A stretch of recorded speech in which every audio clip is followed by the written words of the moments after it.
The Otomo are the fiery, forward-thinking clan of the Sengoku Jidai.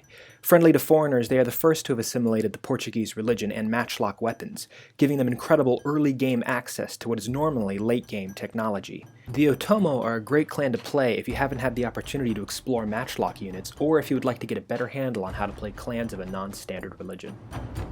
Matchlock weapons can give you a tremendous advantage on the battlefield, even when wielded by peasant Ashigaru recruits, and are most useful in defensive battles, particularly siege defenses where you can bristle your outside walls with these terrifying weapons.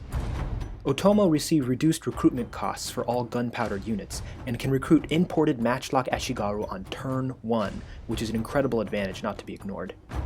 Matchlocks are powerful late-game units, but they can be tricky to use effectively. Check out my video on matchlock units for some do's and don'ts. Otomo also have their own matchlock samurai variants, and access to the elite Portuguese Terços unit, both of which can stand their own in melee much better than Ashigaru and have a rapid-fire ability allowing them to get off extra volleys before the enemy slams into your ranks. Like all elite units, you should recruit these sparingly as they cost more in upkeep, and you should defend them well as their recruitment location is often far from your front line, which costs you both in time and in cost in the form of upkeep.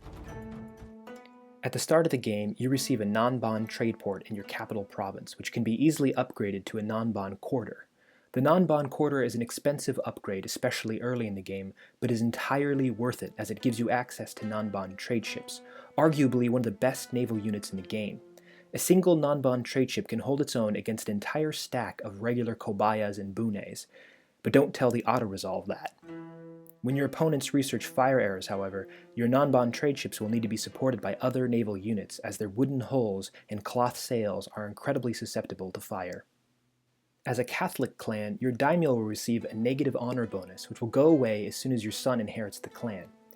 You will need to convert provinces to Catholicism as you go in order to keep the populace under control, making the recruitment and use of missionaries critical. Try to have your missionaries proselytizing ahead of your armies in the next provinces you plan to invade, working on conversion before you arrive, and make sure to build churches in newly acquired provinces to speed conversion. Missionaries are also adept in inciting rebellions. Religious agents, like monks and missionaries, get a bonus to inciting religious rebellions in provinces not of their own religion. This makes missionaries particularly useful since most provinces will be primarily Shinto Buddhist. Forcing provinces to rebel is a great strategy for creating buffer provinces, or eliminating provinces without having to take them yourself. Although it is easy to take this too far. Here's what you might do in your first year as the Otomo. You're one of the only clans to begin play with 2 provinces, Buzen and Bungo. Each province has a small army in general to defend it, and you begin play with a matchlock kobaya. Matchlock kobayas are great early-game naval units and will win when going toe-to-toe with a bow kobaya. You begin play at war with the Ochi across the strait to the mainland, and the Shoni on your other flank with 2 provinces each. To the south, you have the Sagara with warhorse stables, the currently peaceful Ito with Hyuga and Osumi, both of which have fertile soil for farming, and finally the Shimazu and Satsuma with a workshop. The island of Kyushu is surrounded by 4 integral trade nodes that will be an important part of your strategy as the Otomo. Begin play by recruiting a Yari Ashigaru in Buzen province. Yari Ashigaru will hold the line while your matchlock rip into the enemy, and are also necessary for taking provinces and siege attacks. Next, construct a chapel in each of your provinces. Note that your religious buildings will also serve to spread your clan religion to neighboring provinces. Ensuring that you have the most upgraded religious buildings on your front line will serve to expedite the pace at which you can expand your territories. Move your matchlock kobaya to the Koman Strait. This will totally prevent the Ochi from crossing with their armies, but this will also make your ship a major target for the Ochi and Shoni. You will need to recruit more ships in order to hold the strait for long. But to start, we're going to focus on recruiting trade ships to take those trade nodes. Taking these trade nodes early is integral since you won't have to declare war against a clan to push them off of the nodes. Next, move your missionary up with the intention of beginning the conversion of the Shoni territory. And move your daimyo in a small army up to Buzen. To defend Bungo in the absence of your daimyo, we'll eventually want to recruit some imported matchlock Ashigaru, but to begin we won't recruit any units here. As a slow-moving clan, we want to take advantage of technologies that can boost our economy, particularly Chonindo, which will also amplify our trade income. On the military side, we We also might work toward attack by fire or gunpowder mastery to get more advanced matchlock units. But to start, let's focus on equal fields so we can start upgrading our farms. Later, we will also need to research some of the religious arts so that we can have access to upgraded religious buildings, which will help us spread Christianity across Japan. On turn 2, begin recruitment of a Yari Ashigaro and an imported matchlock Ashigaro to deal with our unhappy population in Bungo.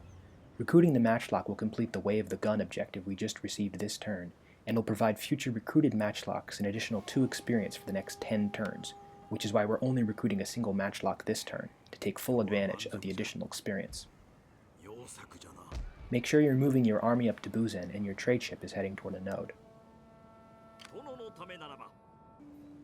At the beginning of turn 3, we'll have completed the Way of the Gun objective. You'll receive a new objective to build a non-bond quarter and receive a unit of elite Portuguese tersos. Now we can begin recruitment of imported matchlock Ashigaro in earnest.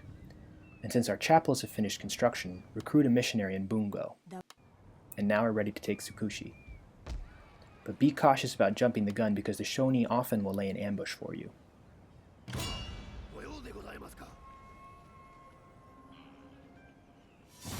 Instead, be sure to combine your armies first before moving them up. Make sure you're always moving your trade ships up to nodes, which will be a major theme in your campaign for the first 20 or 30 turns as you continue to wrest control of these nodes and gain more and more income.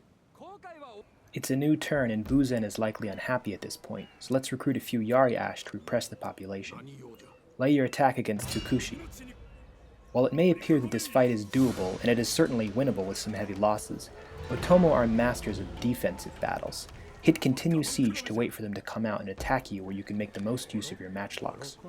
Scouting ahead with your missionary to see if there are potential reinforcing armies nearby isn't a bad idea, and if you have some extra koku, you can really cinch the deal by inciting a revolt. Now is a good time to upgrade your port in Buzen so that you can double recruitment speeds for your navies, more rapidly set up your trade, and help support your lonely matchlock Kobaya.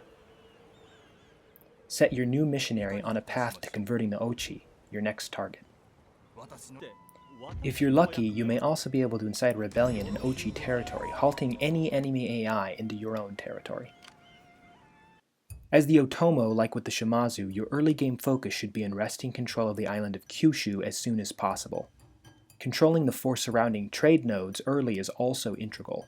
The earlier you grab these nodes, the less clans you have to declare war on to push them off of later. Having 10 trade ships in each port provides an absolutely massive amount of trade income. If you're absolutely insane, you might try making all of Japan's Christians rise up in rebellion. However, there is no victory condition that is triggered even if you take Kyoto, which makes sense since you haven't so much as conquered Japan as you have set it all on fire. But some daimyos just like to watch the heathens burn. And that's the Otomo. Click here for a video on matchlock units and strategy, and here for another clan video on the Oda. If you like this content and want to see more, hit that subscribe and like button. Happy conquering.